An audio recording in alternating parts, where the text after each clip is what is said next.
Since late 2025, around December, we started experiencing massive FPV drone attacks.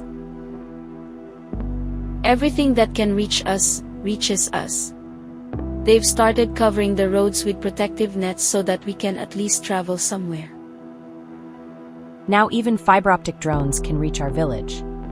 People don't go outside unless they really have to, not even to the shops. It's scary when you're driving to work because you leave home and don't know whether you'll make it there safely.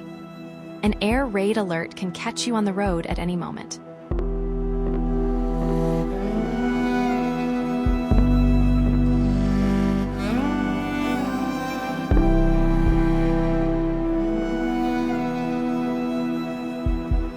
Because of the difficult security situation, access to healthcare in the Kherson region has become a major challenge. For many residents, telemedicine is almost the only way to consult a doctor.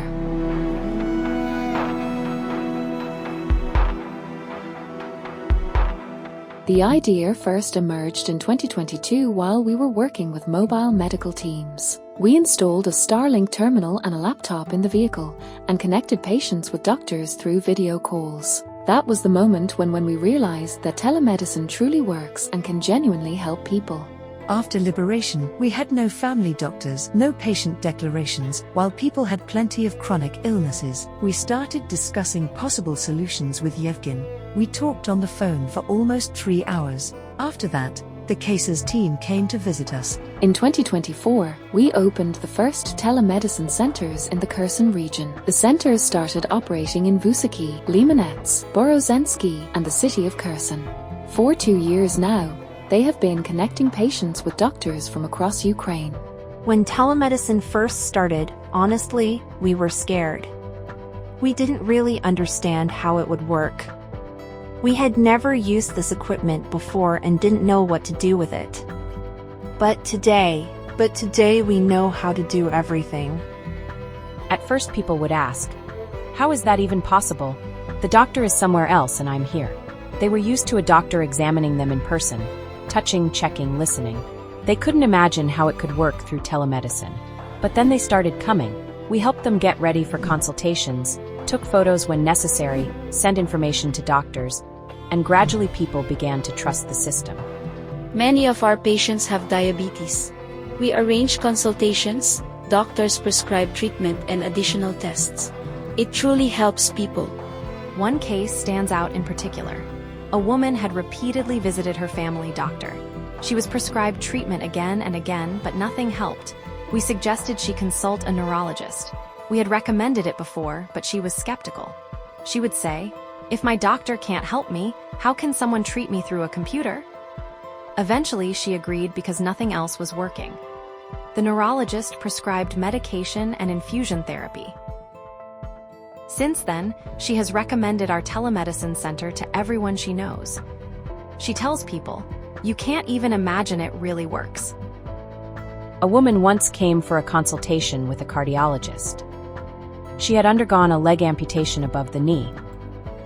We needed to perform an ECG and honestly didn't know how to place the electrodes correctly.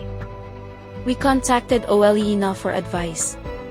She explained exactly where the electrodes should be placed. We completed the electrocardiogram and held the consultation. A cardiologist from Rivne reviewed the results and prescribed treatment. Neurology consultations are especially interesting. The doctors basically conduct examinations through our hands.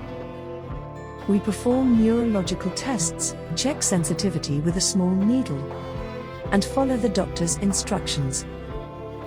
During 2024 and 2025, the 4 telemedicine centers provided more than 1,500 consultations. Nearly 1,000 residents received medical care through telemedicine services.